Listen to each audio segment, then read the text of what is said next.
Desta sangat tenang.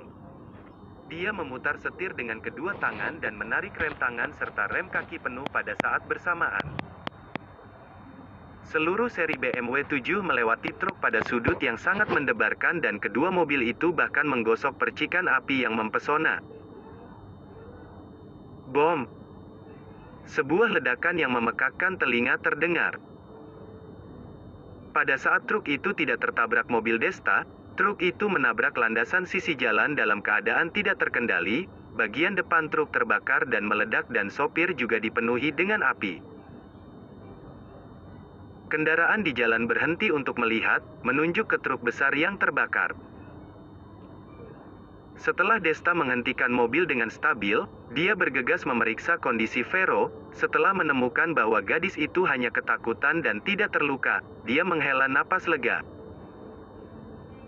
"Vero, kamu tunggu aku di mobil, jangan turun, aku akan pergi melihat apa yang terjadi." Wajah Desta masih tenang dan berkata dengan cepat. Meskipun truk tadi itu tampaknya di luar kendali, tetapi Desta dapat dengan jelas melihat tatapan ganas pengemudi truk. Jelas, pihak lain sengaja ingin menargetkannya dan Vero kali ini, jika dia tidak menghindar tepat waktu, takutnya dia dan Vero akan tewas dalam kobaran api. Setelah turun dari mobil, Desta tidak bergegas mendekati truk yang terbakar itu, tetapi berdiri di belakang kerumunan dan menyaksikan dari kejauhan. Jika tujuan dari pihak lain adalah dia dan Vero, maka sangat jelas bukan hanya ada satu metode ini, dia harus meningkatkan kewaspadaannya, siapa tahu ada rencana lain lagi di kedepannya. Pada saat ini, beberapa orang mulai mengeluarkan ponsel mereka untuk memanggil Biro Penegakan Hukum dan Biro Transportasi dan ada beberapa orang meneriakkan instruksi. Mengatakan bahwa tampaknya pengemudi di dalam truk masih sedikit bergerak dan mungkin masih bisa diselamatkan. Jadi semua orang segera pergi mencari sesuatu yang bisa menampung air. Mereka mengambil risiko bahaya untuk menyiram air ke truk yang terbakar.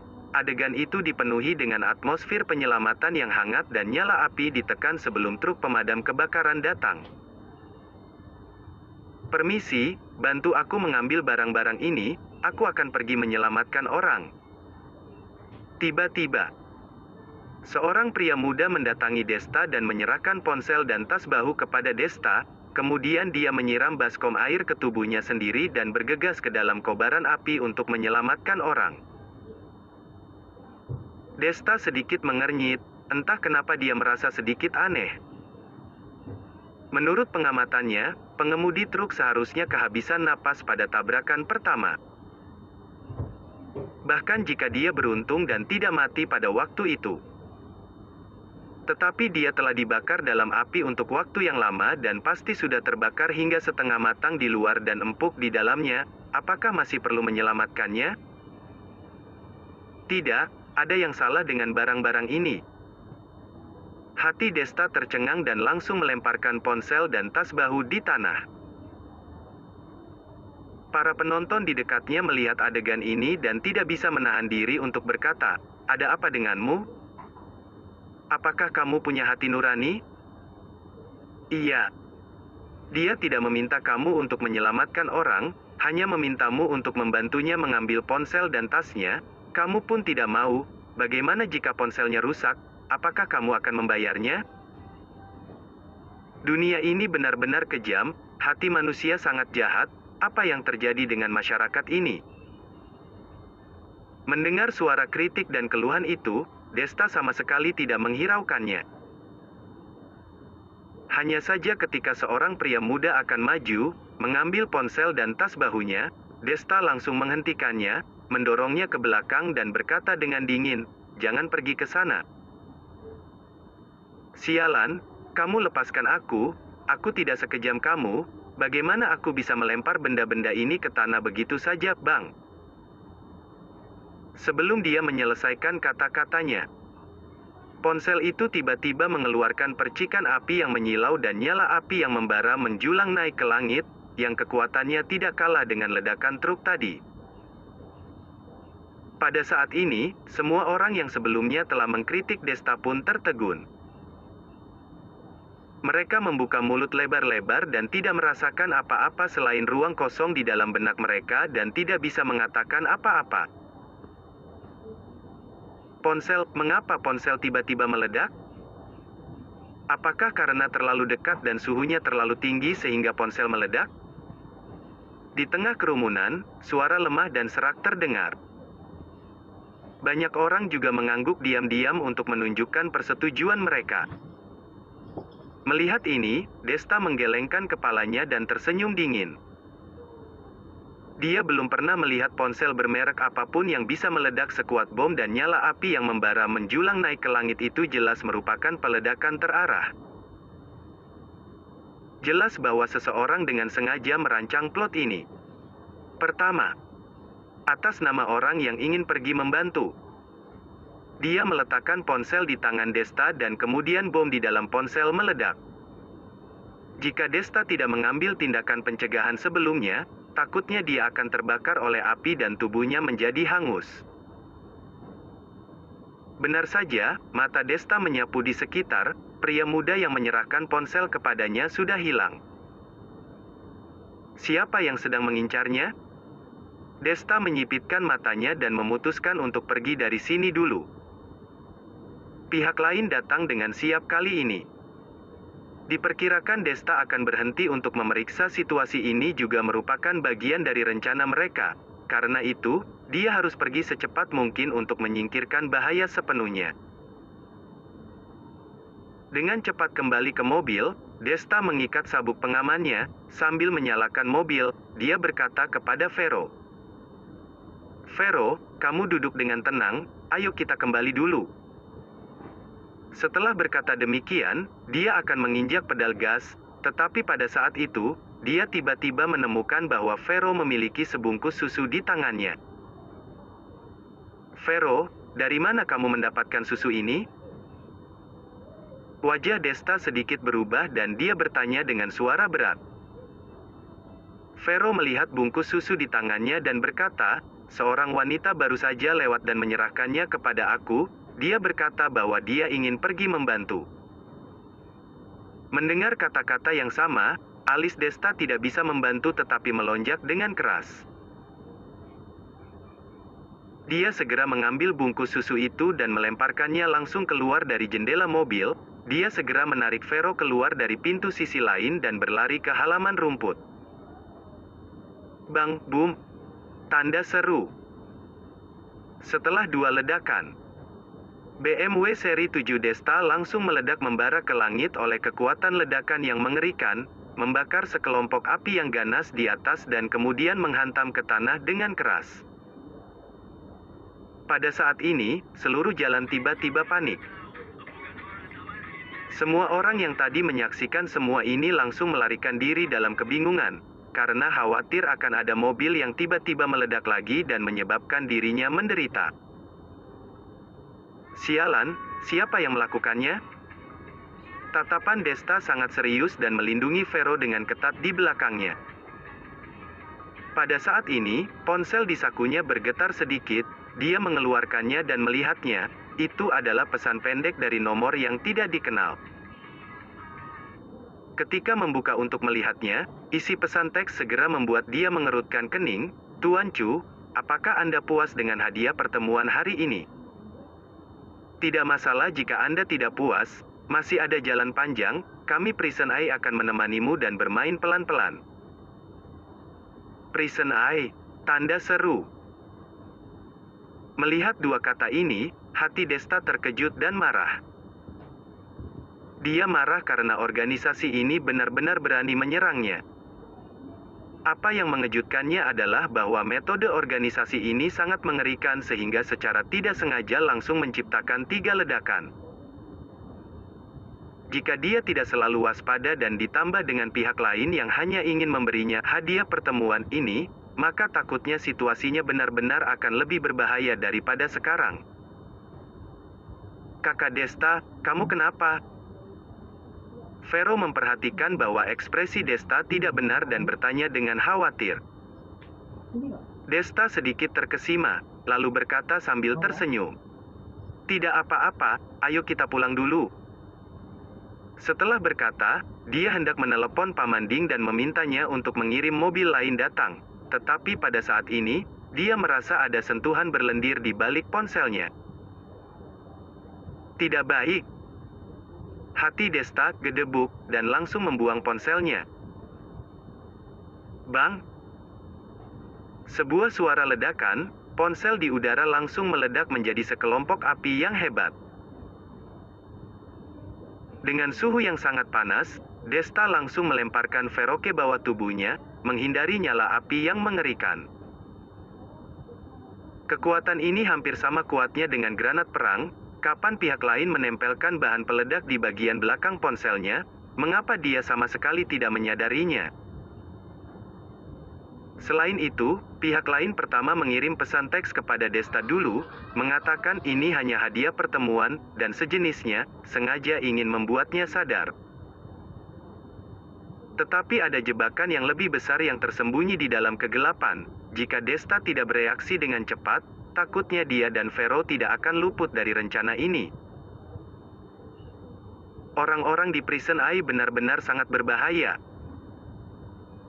Untuk memaksimalkan persepsi panca indera, Desta membawa Vero pergi ke area yang relatif terbuka. Meskipun tempat semacam ini mudah menjadi sasaran yang baik bagi penyerang itu, tetapi sama juga, dia juga bisa membiarkan pengawal keluarga Chu, yang diam-diam melindunginya, menemukannya. Memasuki arus lalu lintas yang ramai, walau pengawal ingin melindunginya, mereka juga tidak dapat menemukan cara. Kakak Desta, apa yang sebenarnya terjadi? Vero terkejut dengan serangkaian perubahan dan tidak tahu bagaimana harus bereaksi. Desta menoleh ke belakang dan berkata sambil tersenyum, Vero, jangan terlalu khawatir, selama ada aku di sini, tidak ada yang akan terjadi. Melihat mata tegas Desta, kepanikan Vero perlahan-lahan menjadi tenang. Kali ini, para Prison Eye itu tampaknya telah pergi tanpa melakukan serangan berikutnya. Pengawal keluarga Chu yang diam-diam melindunginya, dengan cepat mengendarai mobil ke depannya, mengawal Desta dan Vero kembali ke villa. Dan Paman Ding telah menerima kabar tentang serangan Desta dan telah menunggu di sini. Tuan muda kedua, apakah kamu baik-baik saja? Melihat Desta dan Vero turun dari mobil, Paman Ding bergegas maju dan berkata dengan cemas. Citra yang telah menunggu di sini, juga dengan cepat melangkah maju untuk memeriksa apakah keduanya terluka. Ketika dia menemukan bahwa keduanya dalam kondisi baik, dia baru merasa lega. Apa yang sebenarnya terjadi? Citra menatap Desta dan bertanya dengan cemas. Orang Prison Eye.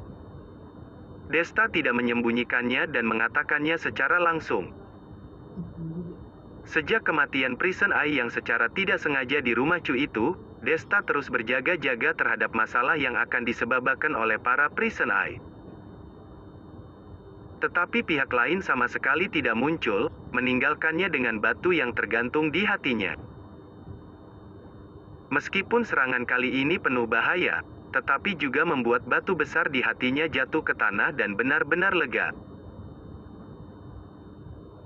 Dia tidak takut para Prison Eye akan menyerangnya, tetapi takut bahwa para Prison Eye itu terus bersembunyi di kegelapan dan akan memberinya pukulan fatal ketika dia tidak siap.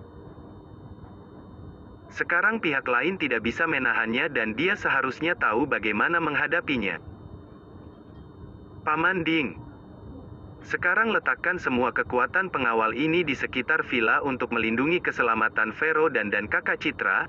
Aku tidak butuh siapapun untuk mengikutiku, Desta berkata dengan suara berat.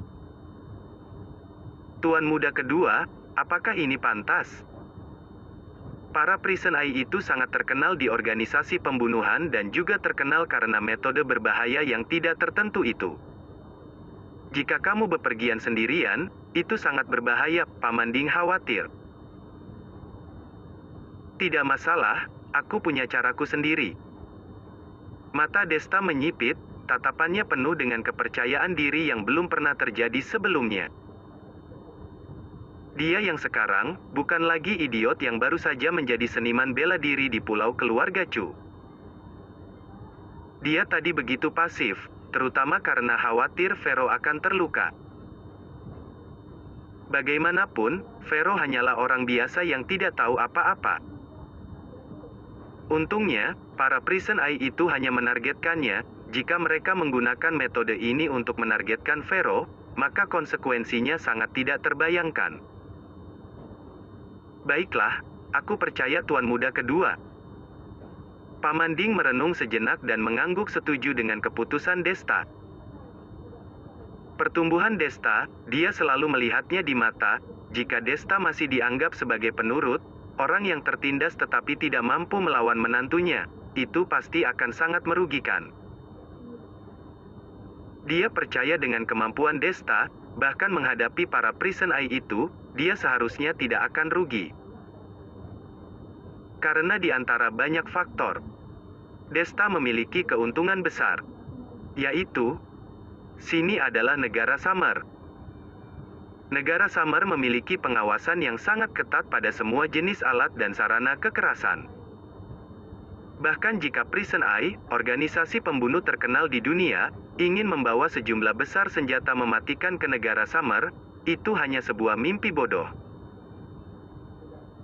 Setelah mengatur untuk keamanan Vero, Desta langsung memilih mobil dengan kinerja yang baik dan bergegas pergi ke Ritz Hotel Restoran di pusat Yunhai. Gaius telah diinformasikan oleh Desta sejak awal. Dia duduk di ruang rapat dengan beberapa orang yang terpercaya. Menunggu kedatangan Desta, Hanta, yang bersedia mengorbankan hidupnya untuk Desta karena telah menyelamatkan ibunya, juga ada di antara mereka. Apakah semua orang sudah di sini? Di pintu ruang rapat, sosok Desta muncul dan suaranya yang dalam terdengar. Gaius bangkit dengan tergesa-gesa. Kak Desta, semua orang yang hadir di sini dapat dipercaya. Ada juga beberapa orang dengan keterampilan yang baik, mereka adalah kelompok terkuat di pasukan kita saat ini. Baik. Desta mengangguk dan baru saja duduk untuk mulai rapat. Hanta di satu sisi tiba-tiba bangkit dan membungkuk 90 derajat ke Desta. Tuan Chu, Hanta berterima kasih banyak sekali lagi. Desta terkesima, lalu tertawa kecil. Hanta, bagaimana kondisi ibumu sekarang? Untuk menjawab Tuan Chu, setelah minum ramuan itu, kesehatan ibuku telah sangat membaik. Selanjutnya, hanya perlu obat konvensional untuk memulihkan diri, tidak akan ada masalah besar lagi. Ini kabar baik. Desta menepuk pundak Hanta dan berkata. Setelah itu, dia pergi ke kursi depan ruang konferensi dan duduk. Matanya menyapu seluruh ruangan. Ada beberapa wajah yang dikenalnya, kecuali Hanta, yang dia perkenalkan kepada Gaius. Sisanya beberapa orang lain memang sudah mengikuti Gaius untuk bertarung sejak masih di distrik Sanbaku. Karena mereka semua adalah orang sendiri, Desta tidak perlu merahasiakan apapun. Dia menceritakan seluruh kisah tentang Prison Eye dari awal hingga akhir. Begitu Gaius dan yang lainnya mendengar bahwa Desta benar-benar ditargetkan oleh organisasi pembunuh yang mengerikan itu, wajahnya tiba-tiba menjadi beku. Semuanya, tujuanku hari ini sangat sederhana. Aku hanya ingin mencari beberapa orang yang dapat diandalkan dan berjuang melawan organisasi yang disebut Prison Eye ini. Ini bukan karena aku tidak bisa melakukan lebih dari yang aku bisa, tetapi aku tidak bisa hanya karena lawanku adalah Prison Eye dan hanya duduk di sana dan menunggunya datang dan membunuhku. Aku harus hidup. Aku masih punya banyak hal yang harus diselesaikan. Aku masih memiliki hidup yang panjang di masa depan. Aku tidak boleh dihancurkan oleh Prison Eye. Setelah mengucapkan kata-kata ini dari lubuk hatinya, Desta melirik seluruh hadirin dan berkata dengan suara yang dalam. Tapi, kalian dan Prison Eye tidak memiliki dendam. Dilihat dari gaya orang-orang di Prison Eye kemarin. Mereka seharusnya tidak akan asal membunuh orang yang tidak bersalah. Tetapi jika kalian menjadi pasanganku, Kalian mungkin akan berada dalam bahaya, jadi aku tidak akan memaksa kalian untuk mengambil risiko denganku. Jika ada yang tidak ingin mengambil risiko, boleh langsung pergi sekarang." Begitu kata-kata itu diucapkan, ruang konferensi menjadi sunyi senyap. Keraguan, perjuangan dan bahkan beberapa kepanikan muncul di wajah semua orang. Tetapi tidak ada yang berdiri untuk pergi, yang membuat hati Desta semakin tersentuh. Sudut mulutnya tidak bisa membantu tetapi melengkung.